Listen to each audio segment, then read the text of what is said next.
माझ्या बालमित्रांनो, मी आज तुम्हाला बोधकथा सांगणार आहे. बोधकथेचे नाव 3 मासे. एका तलावात 3 मासे राहत असतात. एक होता चाणक्य, एक होता मूर्ख, एक होता हुशार. एका दिवशी चाणक्य मासे त्या दोघांना म्हणतो की मित्रांनो, आपण ज्या जागेवर राहतात ती आज खूपच सुरक्षित आहे.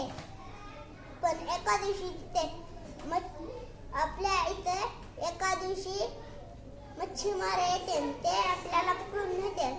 एका दिवशी तिथे खरंच मच्छीमार येते.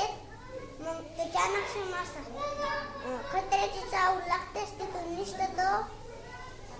तो हुशार मासा म्हणतो त्याला, अरे मूर्ख मासे, तू कवर झोपणार आहेस? आपल्या शिकारी पकडायला चल. मग तो म्हणतोय मला झोपू द्या. तर ते शिकारी निघून जातात. मग ते शिकारी त्याला पकडीत येतं. तो हुशार मासा पोट वर करतो, मारायची ऍक्टिंग करतो. मग ते शिकारी म्हणते, हा मेलेला शिरका मासा आपल्या काय कामाचा, असं समजून ते त्याला फेकून देते.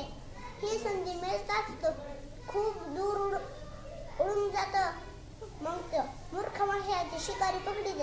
मग त्याच्या लक्षात येतं की आता शिकारीनं मला पकडीला आहे. या गोष्टीतून असा बोध मिळतो की कधी बुद्धीचा वापर करावा. धन्यवाद.